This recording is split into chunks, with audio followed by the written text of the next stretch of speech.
All right, good afternoon to all of you.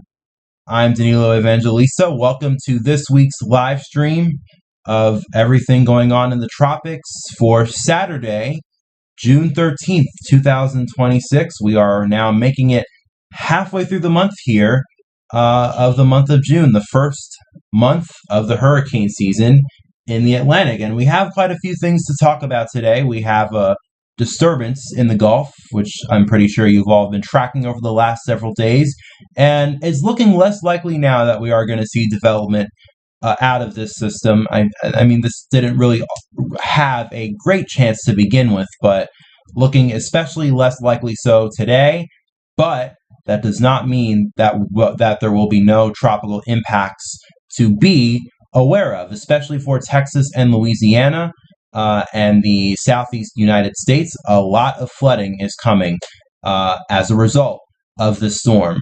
And of course, we're going to talk about, what is happening in the tropics beyond the Atlantic, because there are quite a few interesting things developing, especially in the Pacific with El Nino. We're going to go over all of that. And so we're going to have a good time this week. So I hope you all enjoy today's live stream, and I think we will also enjoy today's live stream. I have a friend, a reoccurring guest that you guys see on these live streams quite often here on this channel, Danny Alvarez from Weather Hub TV. Hello to you, Danny. How are you doing? Good afternoon. How you doing, man? I'm having a good day. How about you? I am doing all right. Um, you know, especially after watching the game last night. That was Yeah, that fun. was great. That was very surprising. And definitely a good game that gave quite a bit of enjoyment, uh, for sure. So let's wait a minute. Let's wait a minute and see and wait for people to start jumping in here. But um, but we're probably going to get started here in just a moment. Give me a second. Um, but any opening thoughts you have for us before we get started here, Danny? Um, Even though we have only a 20% chance in the Via Campeche system, I would definitely still keep watching it because it's gonna bring some flooding into Mexico, and even in the Western Gulf in Texas and Louisiana is still gonna get a lot of rain from this. So do not just because it doesn't get a name doesn't mean it's not gonna do anything, you know? That's just that's the number one rule when it comes to tracking these things is that even if it doesn't get a name, but it still brings rain and flooding, then you can still keep watching it. You know what I'm saying? Yeah, 100%. definitely, definitely. And speaking of that Bay of Campeche system, let's start there. Starting off right now, taking a look at the Atlantic and the Pacific right now, taking a look at what is happening in both basins. Not much going on in terms of active development wise. The Atlantic, there's really nothing going on outside of the Gulf. You could see a very, very clear day across the tropics in the Caribbean, through the islands and into the MDR, and extending further east. Shear is strong. We have a lot of stability in the atmosphere. And in the Eastern Pacific as well, things are on the quieter side too. We have some convection here in the Central Pacific, and there's actually a little bit of an interesting feature here, which I will talk about in a little bit, but nothing else much going on in the Pacific right now. Our main focus here is in the Bay of Campeche, and let's get a closer shot on the Bay of Campeche right now, and you can see definitely a decent system here, producing quite a bit of convection, and there's also a broad, low-level circulation here, and I'll show you how that looks like in a little bit, but it's definitely a decent system here in the Bay of Campeche right now. Disorganized, though, obviously, we don't have a compact center forming, and of course, this is going to go, straight into Mexico more than likely later today, probably by this evening, and with that, it's going to bring all of its showers and thunderstorms and heavy rainfall on shore. And because of the fact that this doesn't really have that much time, obviously the National Hurricane Center is giving this a low chance of development over the next 48 hours and 7 days at 20%. And let's actually, look at it here. A broad area of low pressure just offshore eastern Mexico continues to produce some shower and thunderstorm activity. While this system has become better organized since yesterday, marginally environmental conditions will probably prevent significant development before the low moves inland over eastern Mexico by Sunday. But interestingly enough, they do say this system could reemerge over the northwestern Gulf on Tuesday or Wednesday while interacting with the frontal boundary, but conditions are also expected to be only marginally development. So we probably have a few days of monitoring this here, but a low chance for development right now. Taking a look at the vorticity signature on the 850 millibar vorticity, and you can see there's definitely some spin here in the atmosphere, although one probably biggest feature is that you can see it's very elongated. We don't have that tight circle with the dark shadings that you typically look at when you are looking for a tropical cyclone on vorticity signature, and that's definitely a big issue that this is going to have, preventing it from developing. But there is some sort of circulation present. And Michael Fisher pointed this out. He talked about a satellite shot today using the microwave imagery over the Bay of Campeche, and he did say that there is a weak, elongated surface circulation to the northwest of the precip. So, definitely a circulation there. But the biggest thing that is the reason why this is not really developing further from that is because, as you can see here, it is broad. So that'll definitely prevent this to be able to tighten much before it moves into Mexico, which again, it is very likely going to do that soon, probably by the end of the day today. So that is probably going to be the biggest inhibiting factor from being able to see development from the system.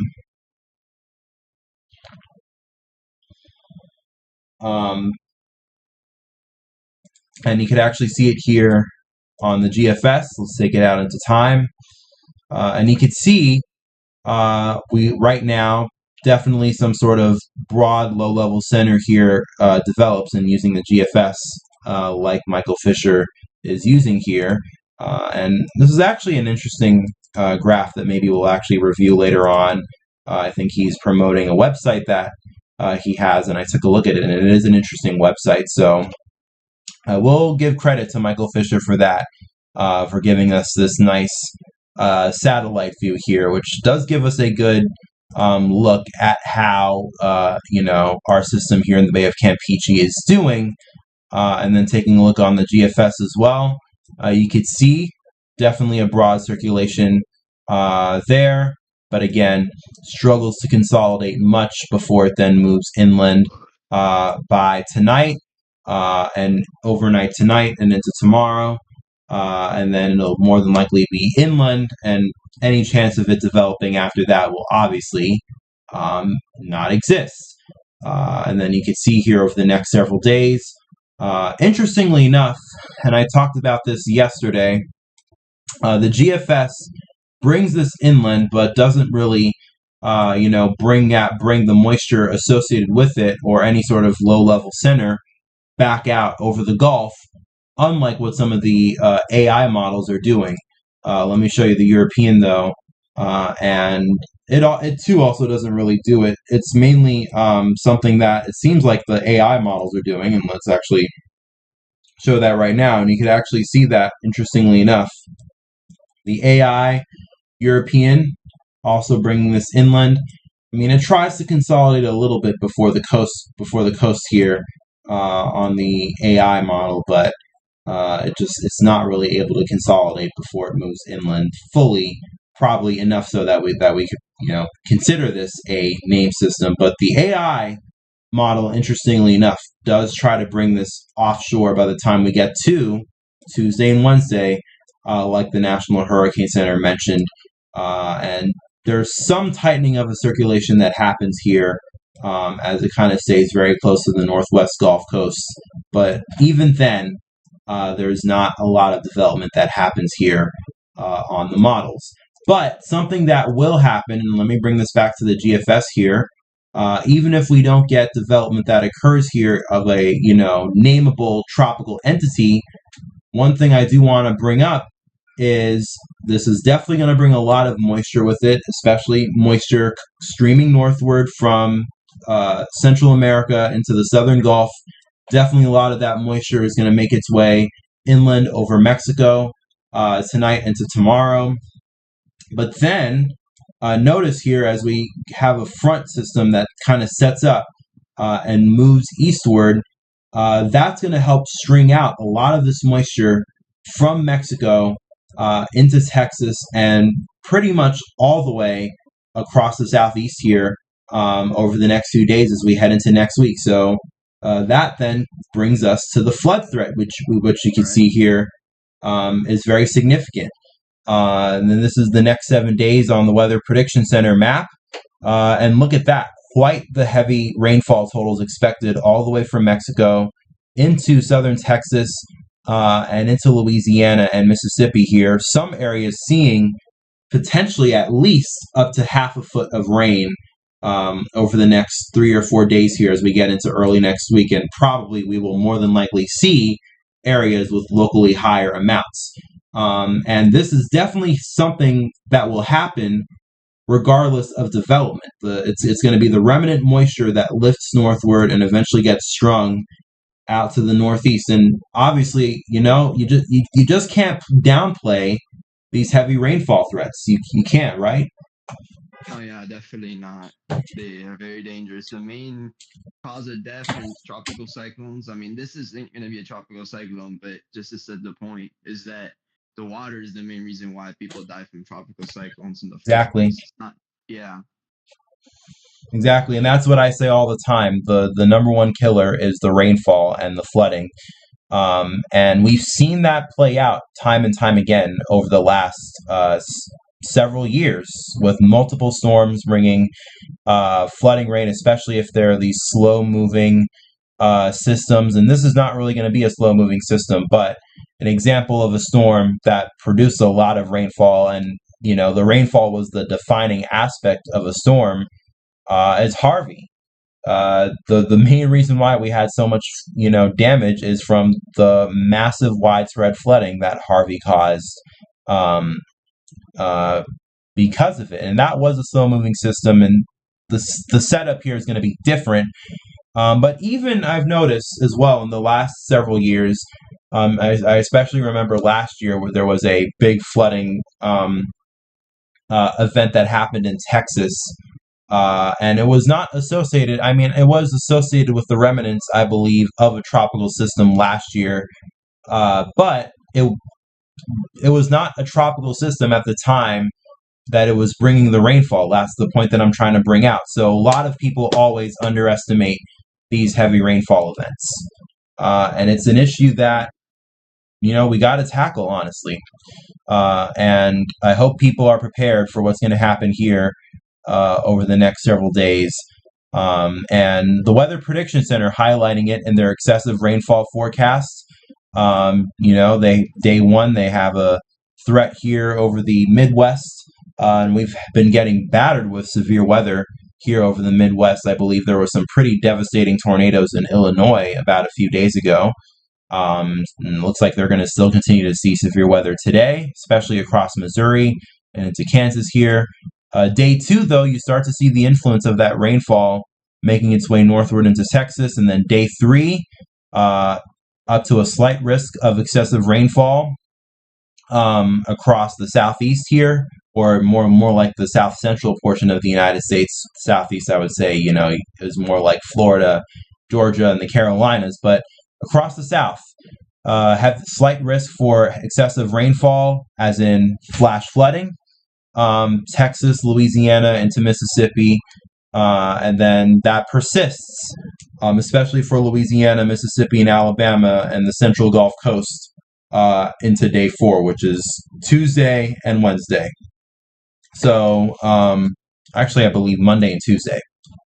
So, there's the risk there.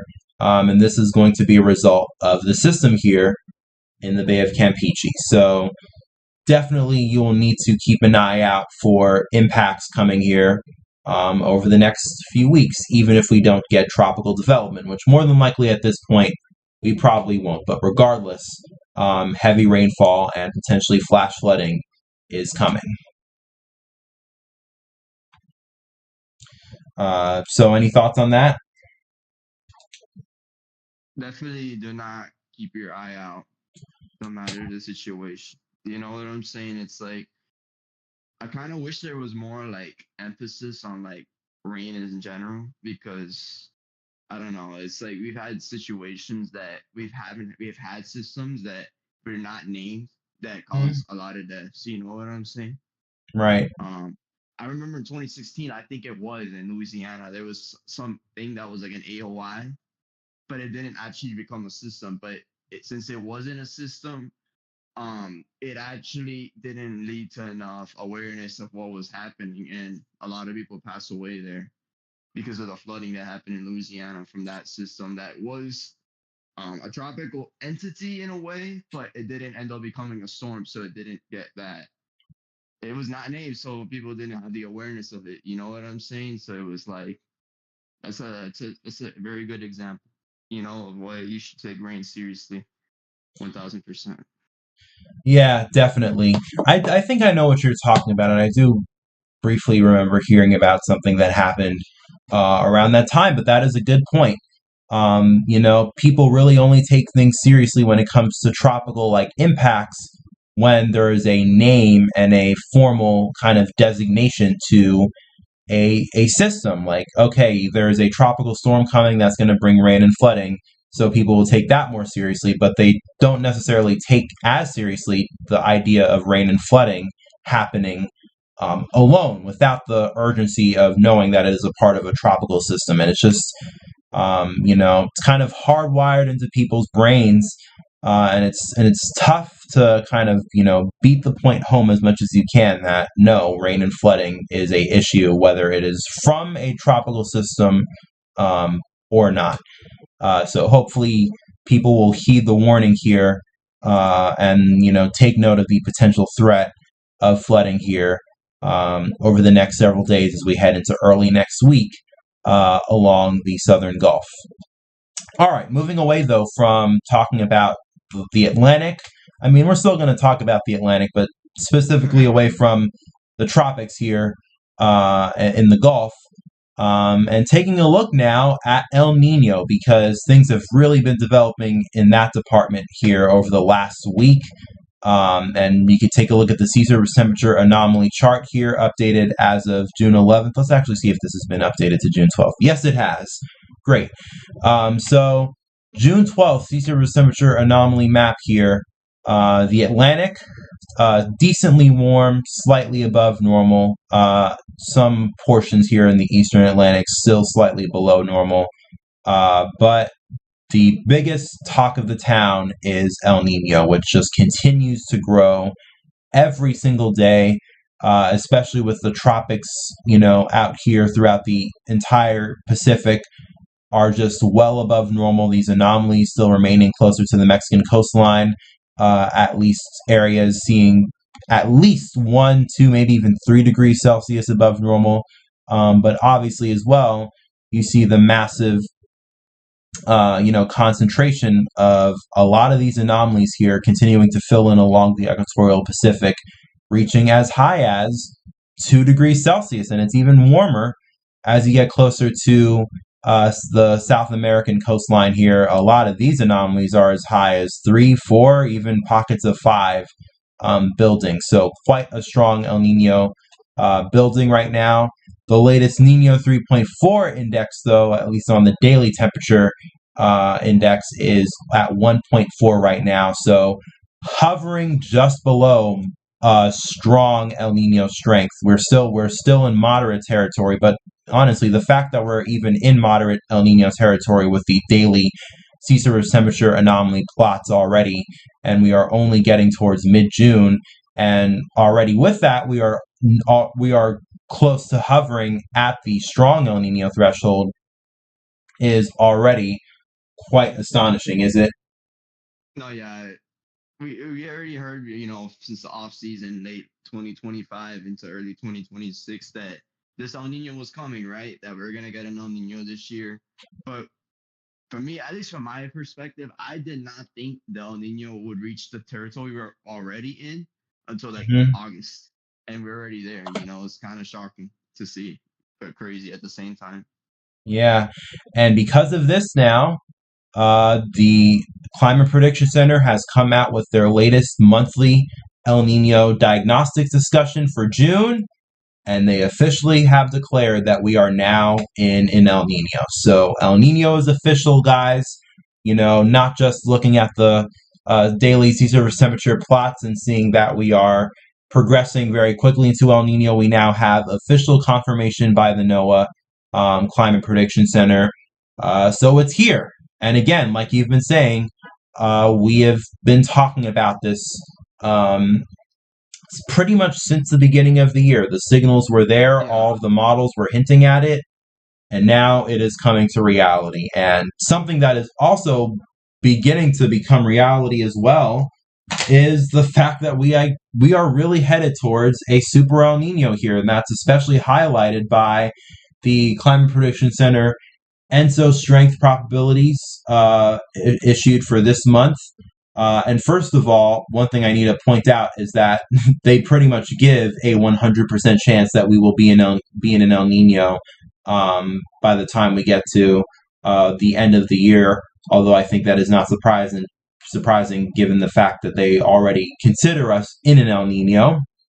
But look here, that's true. especially as we get towards the closing months of the season here, or closing months of the year here, as well as kind of the closing months of the hurricane season, the probability that they have us reaching super El Nino threshold goes very high. I mean, already by the time we get to September, October, November here, so the end of the hurricane season, we're already at near a 50% chance of us getting to super El Nino strength. But by the time we get to the end of the year into the winter, we're already hovering. We're already well above. In fact, we're above 60% chance in terms of us getting a super El Nino. So even NOAA is now becoming certain that we will have a super El Nino as well this year. And that really kind of gives more credibility to the climate models because they sniffed it out. They've been sniffing it out since at least March that we were potentially going to see a very strong El Nino this year. And there's been, obviously a lot of people have had uncertainty about whether or not that was actually going to happen. We had to wait till the spring predictability barrier would pass. But now that we're past it and the models are still uptrending, surprisingly, I think it is safe to say now that we are headed more than likely for a super El Nino, or in other words, an El Nino at least of strength of 2 degrees Celsius above normal. And it's not hard to believe, especially when in June right now we are already at 1.4, about to strike 1.5 on the daily sea surface temperature charts. And especially given the progress that we've made right now, um, why not think about the possibility that this year could indeed be a record-breaking strong El Nino, especially like the climate models have been showing, right? No, yeah, for sure. So things are developing quite strongly here in the El Nino department, and it's only going to get enforced here over the next few weeks. Taking a look at the velocity potential chart from the European, we are kind of in a in-between phase right now. We've had some of these MJO pulses move through the Pacific over the last week or so, especially starting out the month of June. And obviously, we saw what that gave us. We had 3 named storms in the Eastern Pacific, Amanda all the way till Christina. And then, look here, especially as we get towards the very end of the month, already starting to see the long-range signal build here on the European ensembles of a pretty solid, El Nino long-term wave of standing wave, as we like to call it, of MJO building. in the Pacific, and that takes us all the way out through the end of the forecast period here, which is late July. So this is absolutely a sign that the atmosphere is beginning to go full throttle El Nino now. And excuse my dog.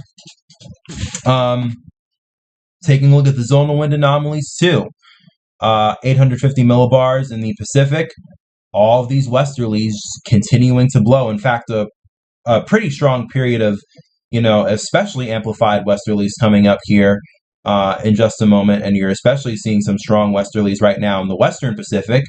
And that's certainly going to help amplify tropical activity here, as I'll show you in just a moment. But, rising motion, long-term rising motion here with the MJO setting up in the Pacific, strong westerlies, and that is only going to help continue to fuel this very, very big subsurface warmth pool that we have in the Pacific right now, which is just a hot tub of extreme warmth, which will only fuel this El Nino, and it's already all concentrated in the Eastern Pacific here, but surprisingly, we still have a lot of that warmth left here in the Western Pacific. So we just have a heat engine in the Pacific, and this is only going to help fuel our El Nino even further. I'll leave the floor open to you, Danny, to insert any of your comments. About this El Nino, like I'll be honest about it. Like I kind of doubted the strength of the models that it had. Like for months, I kind of doubted like, oh, strong El Nino. I honestly thought it was a propaganda because usually it might be a controversial thing to say, but like usually these type of things really do get overhyped and stuff. Right. But It's now definitely that we're happened seeing it in before. reality, it is actually happening. Like I guess it's safe to say that this might be the strongest El Nino since '97. You know what I'm saying? It's like, Mm-hmm. I've heard online as well, 1877, right? The strongest El Nino on record, if I'm not mistaken. Is that Yeah, one right? or at least that's what's generally considered right now. Um, I don't know if it'll be that to that level, but I guess I could understand why now, why especially the way the El Nino is moving, as to why so much talk to that year is happening. You know what I'm saying? The evolution of this El Nino has been really rapid. It's Yeah, been super for what we're used to. So we thought 2023 was really quick, but yeah, not even 23 was this level already. So, you know, definitely it's definitely a different kind of El Nino compared to 2023 too. Like it's very different. yeah, To add on as well, like El Nino really does add flooding, especially these strength El Ninos really add really bad drought situations um and flooding in different parts of the world. Um in 1877 we saw a lot of people pass away um due to like all the different weather patterns that the El Nino was causing. And even though we have more technology in 2026, it's still something to really consider. right. Because El Nino really does cause chaos. It does cause a lot of chaos in the atmosphere. So you know, that's something to really, really take seriously. That's why El Nino gets so much talk in the first place, is because of all the chaos it causes worldwide. It's Yeah, not a joke. absolutely. The positive side of El Nino for us, at least in the Atlantic, is that it'll definitely suppress our hurricane season, given just the general atmospheric setup with sinking air in the Atlantic. But the problem is that dry air and moisture, or moisture is sucked out of the tropics, and we have a lot of dry air, which again suppresses hurricane activity, but also causes drought conditions, especially throughout the Caribbean, and that is going to be significant. Especially in a negative way, because I'd imagine in the Caribbean, especially many areas, many countries like Jamaica and all those island countries, really depend on moisture, because I'm Yeah. pretty sure a lot of those countries' economies are strongly dependent on crops and farming and agriculture, and drought conditions are obviously going to have a major negative impact on that. So yes, it is absolutely something to keep in mind And all of those effects are more than likely going to be amplified, over the next several months here as El Nino really continues to ramp up. And just to really quickly wrap up here with the subsurface warmth, we have some of these anomalies here in the Eastern Pacific and the subsurface reaching all the way at the end of the scale here, some pockets of 6, 7, I'm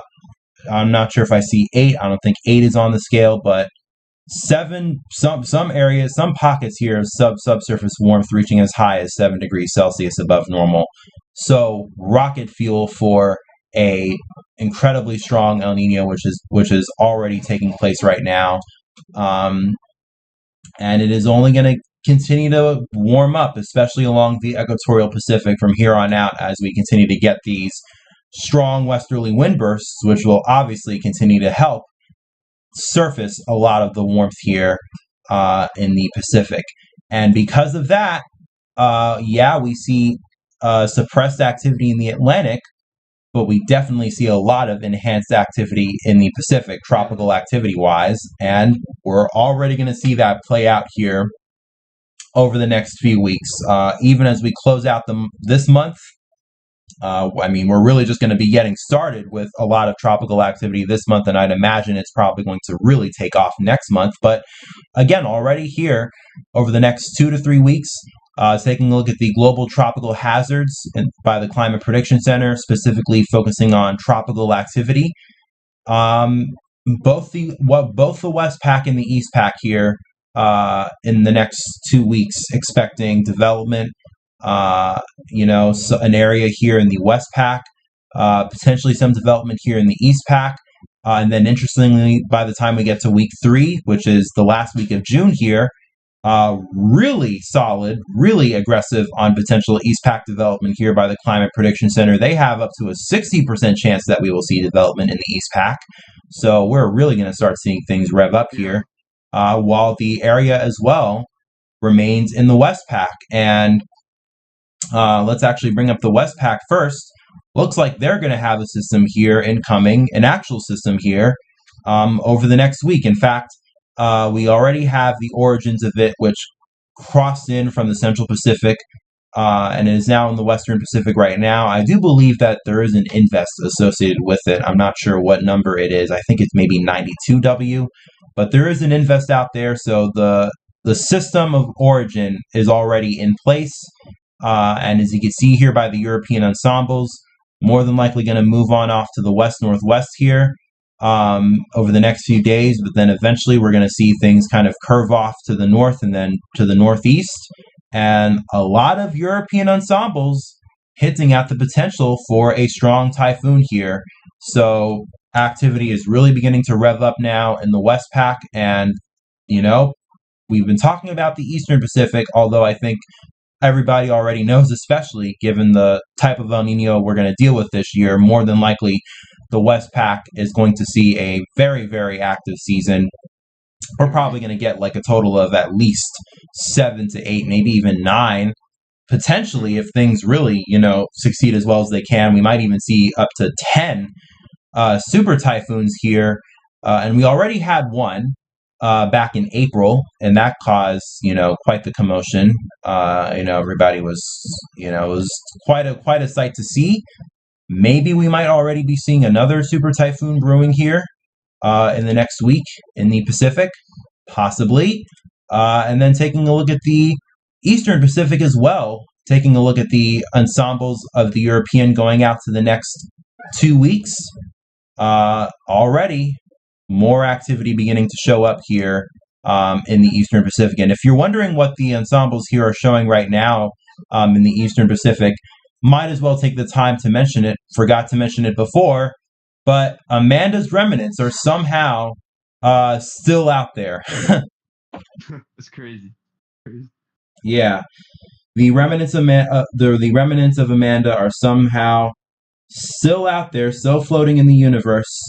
10% chance of development according to the National Hurricane Center, so not very likely to develop, but it's happened before. It's sometimes a thing that you see in tropical cyclones where they die away, but the remnants, the skeleton of the storms remain, and sometimes try to make a comeback. It happens in the Pacific, definitely has happened in the Atlantic, and I don't know, maybe that's something that's trying to occur here, and definitely see a little bit of a signal of it on the European ensembles here over the next several days here. So maybe something happens, although, again, not a very high chance for now.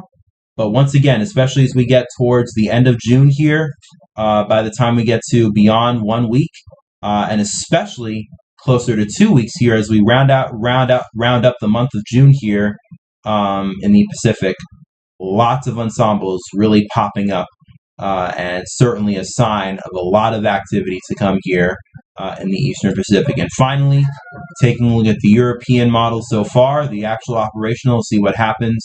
Again, not much happens in the next week, although you can already start to see some vorticity trying to get its act together here near Mexico, and then eventually beyond the next 7 days here, take it out to 10 days, the European developing that into a tropical system.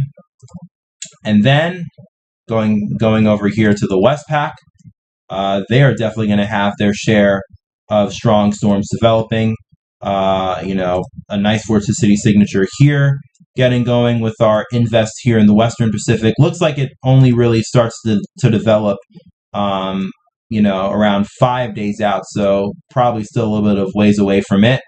But definitely something that becomes a potent system as well here in the Westpac. So the Atlantic may be quiet, but the tropics are really beginning to dial up elsewhere in the Pacific, and especially as this El Nino continues to strengthen in the Pacific, it is only going to get more active. And I'm pretty sure at some point next month we are probably going to see a train of storms. Would not shock me at all if we see that, train of storms. We have 4 or 5 hurricanes and typhoons active all together at once. Would not shock me. And again, all because El Nino is going to happen. And more than likely, some of these systems will probably be threats to land. The Pacific, we don't typically see as many impacts as the Atlantic because, there's not as much landmass in the way. The Pacific is a very vast and large ocean compared to the Atlantic. The Atlantic is still pretty decently large as well, but you get my point. But, I'd imagine at some point we are going to see impacts to land with these systems. So, definitely El Nino does not mean no tropical activity, right? No, yeah, it does not guarantee that at all. We've learned it too. We've learned from other years that that's not the case. That's for Yeah, sure. no. And not even in the Atlantic, too. Yeah, Right. El Nino means more than likely a less active hurricane season. I think we've all kind of gotten accustomed to that idea happening by now, but still does not mean no activity in the Atlantic. And I'd imagine, and I'm pretty sure you agree with me, Danny, there's probably going to be something that'll come along in the Atlantic at some point. It happens Yeah. basically every single season. And it's been happening, and I'm pretty sure it's going to happen again this year. There's always that. I feel like in these type of years like this, the one thing that always, I don't know, it's like I believe it or not, it increases the chance, even if we may not have as active a season overall. It always allows for that homegrown system to sneak in and surprise people. That's all I'm gonna say. Mm-hmm. Um, we always have that under the radar storm that comes and shocks people. Like beats the odds. Like, oh my goodness, how did it do that? Like Doran's a good example of that. I mean, that did not happen in an El Nino year, but like it's a similar example to what I'm referring to. Like some system that's similar to how it overcame the odds, and these type of years, that's where usually these type of systems that do happen like that actually happen. So it's just because it's less activity doesn't mean no activity. Right. Yeah. No. And the saying, it only takes one, exists for a reason. So we will be watching the tropics here very closely over the next several weeks. Regardless of whether or not we see much in the Atlantic, which more than likely we won't. I'm pretty sure something will more than likely try to happen. At least before the end of the month. and also there will more than likely be a chance for something to happen in the Atlantic next month. But the Pacific will definitely have a lot of our attention here, and it's still the tropics, and it's still hurricanes and typhoons. I mean, they're all the same exact thing, and we will see whether or not any of whatever happens in the Pacific as well brings impacts to land. So, I think we're just about finished here. Any final thoughts, Danny, before we wrap it up? I mean, just to talk about it's really random, but like Amanda, it's just crazy to me that shit came back, bro. It's kind of crazy. Sometimes, just like people want to taunt us, sometimes tropical systems want to taunt us as well, right? Yeah, yeah. The ghosts of a storm coming back. We'll see if it actually happens. It has a low chance of development right now, but stranger things have happened with Mother Nature, let's just say that. Right. But I'm not sure if there's much else for me. We're going to obviously continue to watch this Gulf disturbance, and maybe we might get a surprise out of this Gulf thing if it's especially able to reemerge over the northwestern Gulf early next week. That's true. The Atlantic always tends to throws us surprises, and maybe we might see that happen here in the Gulf. But regardless, a flood threat is coming for Texas and Louisiana, and regardless of whether or not this develops, you should be paying attention and keeping in mind the potential for flooding in your area. All right, I think that's going to wrap it up for this week's live stream. Glad to have all of you along today. Glad to have you along, Danny. For sure, you too. And again, if you liked what you saw today, as I always encourage with every single video and live stream, please make sure to like, comment any thoughts you have, and most importantly, subscribe to the channel so you can get these videos and live streams whenever I do them. And of course, we will be continuing to do these every weekend, obviously, and of course, daily tropical updates as the season continues on. Even if this year is going to be a less active season, we will still be doing these live streams. So make sure to stay tuned. Thanks for watching again.